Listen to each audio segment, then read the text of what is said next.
Yo, welcome back to the Bridge Podcast. Y'all already know what's going on. It's every week, same thing. Everything raw and authentic. You know, um, we're gonna get straight to it as usual. Today I want to speak on having a life sentence.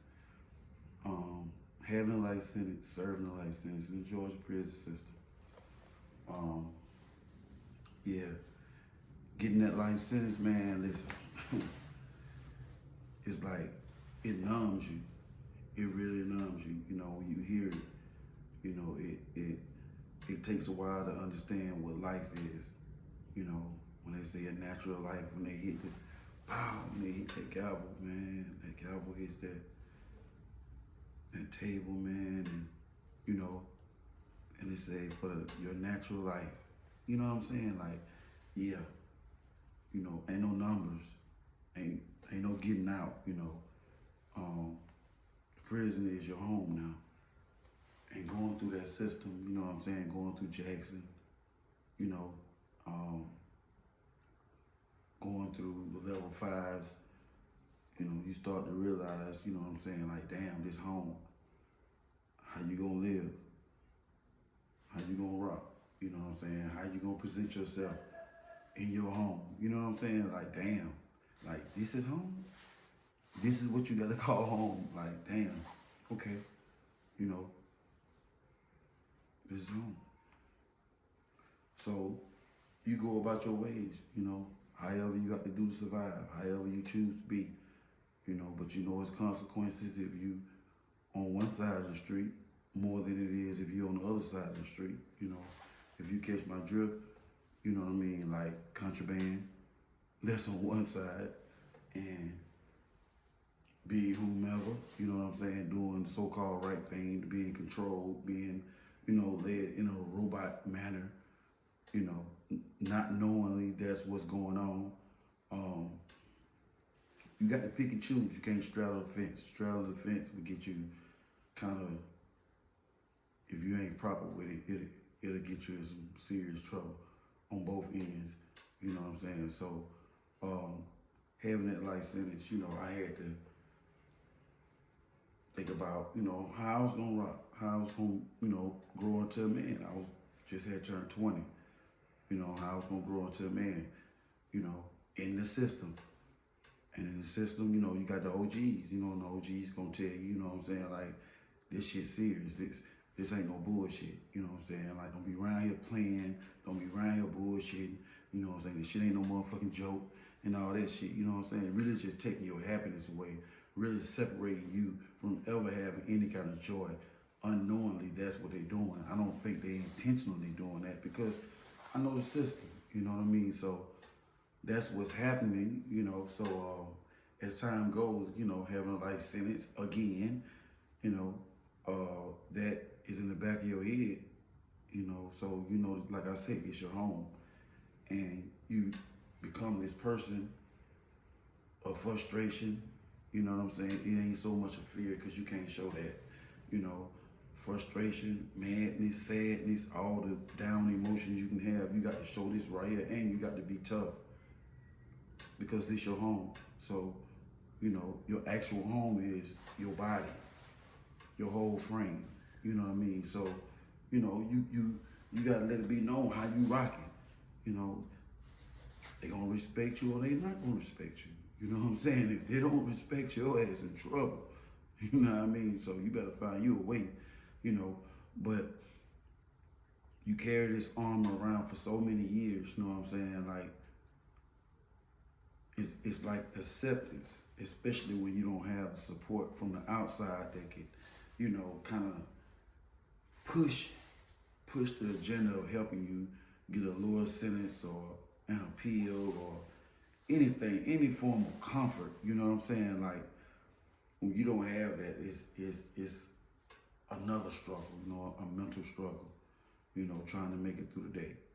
You know what I'm saying? And it's a lot of things, emotionally, a lot of these guys not gonna tell you. They ain't gonna tell you how they feel, you know what I'm saying? Like the loneliness. They ain't gonna tell you about that, They ain't gonna tell you about how they don't feel love. But, some people gonna take it to the grave, you know what I'm saying? But I'm just the type that, hey, look, I feel you. You know, it's one of my niggas or somebody incarcerated or whatever. You know what I'm saying? Like, if I ask you, you good, and you say yes, I know what your yeah really means. I really do know. But you know, that's what I had to go through. That's what I had to go through for many years, for decades. You know what I'm saying? Trying to find a way, find my way. And once I realized, you know, the way, the correct way, if I wanted to get out what I need to do, it was like I was deep into the stretch of my sentence. You know what I'm saying? Like 20 years in to realize, wow, I need to get my security dropped. You know what I'm saying? Like, damn.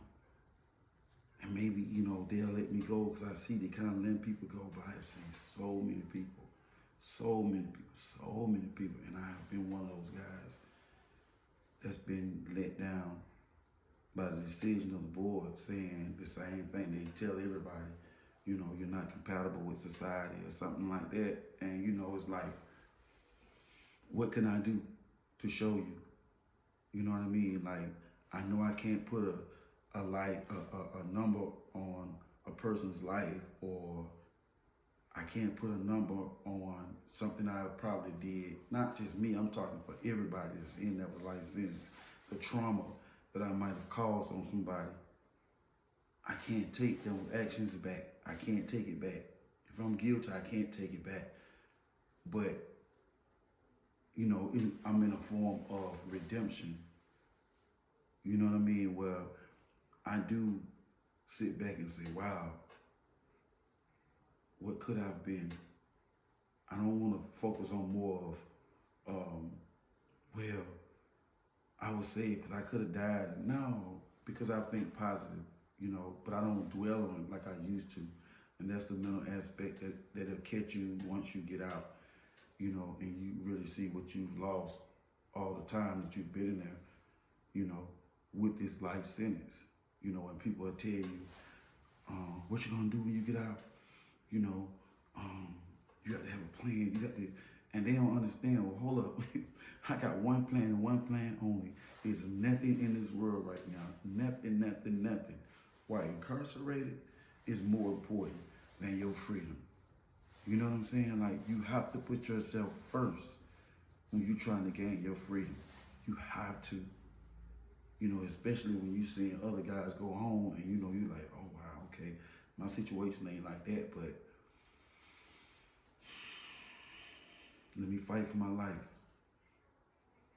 And I'm fighting for a purpose, you know, to really just come back and really just, like I say, redeem myself for the things I caused. You know, but having that life sentence while in there, it just, I've seen so many guys get set off. And the set off is when you're denied when you come off of parole. And they might get set off like a year, 5 or 6 years straight, 1 year. And you know, your emotions are so tied up. They're up, oh, this year I'm going home. And they say, well, no, we don't think you need to go home. We'll come see you next year.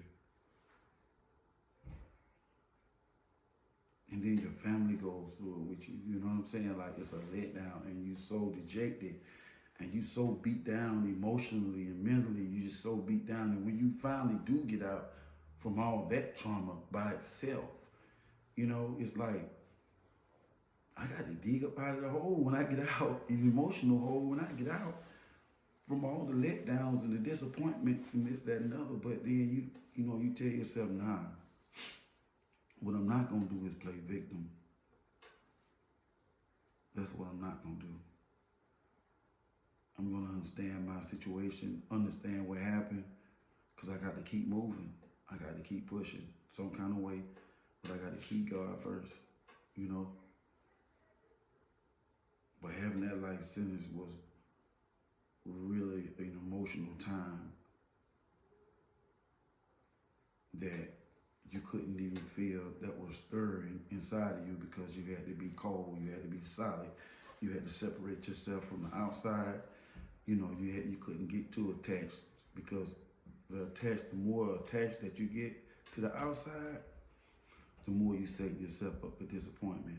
because you don't know. You don't know what's going on the outside. And that's why right now I have this podcast right now to let guys know what's going on the outside too. But it's not this episode right here.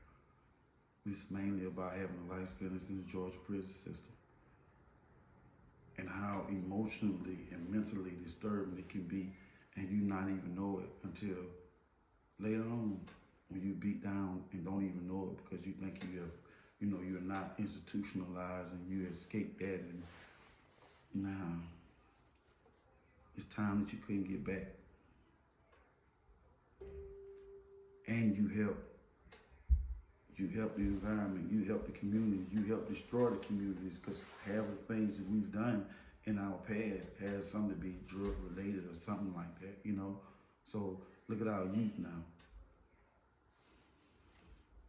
So if you can't take accountability of what you did, what I've done, regardless of what we've been convicted for or we haven't been convicted for, it's like, what we doing now?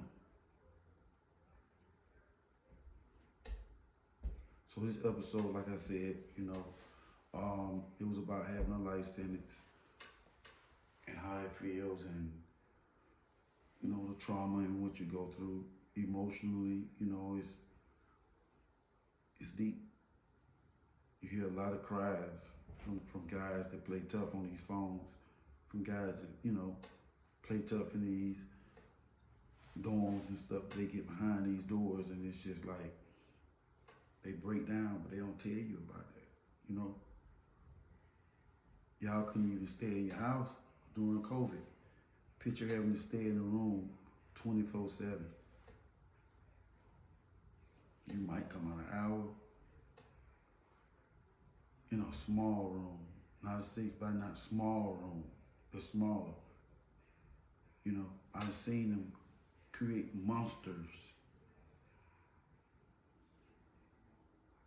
Monsters, I'm serious, monsters in these prisons, prisons I've been to, and they had them locked down in these cages, and it's just like, damn.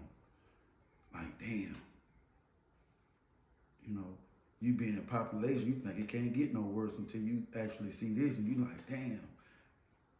And you find yourself in situations just like that because of how you living. You know what I'm saying? So you're not actually right there with them, but you're in a situation like that. It's similar to it, 23 and 1, because of how you choose to live. You know what I'm saying? Because it's supposed to be home. So what you tell me I can't do, and I got a life sentence. What you want me to do? You know what I'm saying? With a life sentence, be a robot? That's what you're asking, for me to be a robot? Nah, that's what you ask for guys to be robots. That's not gonna happen. Especially with a life sentence. Especially with a life sentence now. I had a life sentence where I came up after 7 years, and I kept getting denied until I came up. I ended up doing 31 years. A life sentence in Georgia now is 30 years before you come up. So like I said before, I'm gonna say it now, I'm gonna say it again. For you young niggas out there that's doing this dumb shit and thinking prison's gonna validate you being a real nigga, or even these streets doing dumb shit, that's senseless shit. I ain't saying this shit you trying to get you some money, whatever. I can't knock that. I can't tell you how to eat. Well, then again, I can. But I'm not feeding you. But I'm gonna tell you something, what you facing. And this shit ain't funny. This shit ain't no joke. And you can play, laugh all you want to, like your partners that's in there, play, laughing at, hey man, my nigga, woo, yeah, on game. And also shit, them niggas feeling it. Them niggas, I don't give a fuck how many phones them niggas got. Them niggas feeling it. It's 30 years, nigga. 30 motherfucking years. 30 before you come up for parole. Mine was 7 and I didn't make it. So it ain't guaranteed in 30 years that you gonna make it. But it is guaranteed this. You catch that life sentence, and I done said this before, Your parole officer ain't even born yet. Think about that. Having license in Georgia, it's over with, pimp. It's over with. I'm telling you, it's over. Your whole life. Take my word, man. Not my place. The Bridge Podcast. Y'all already know what's going on.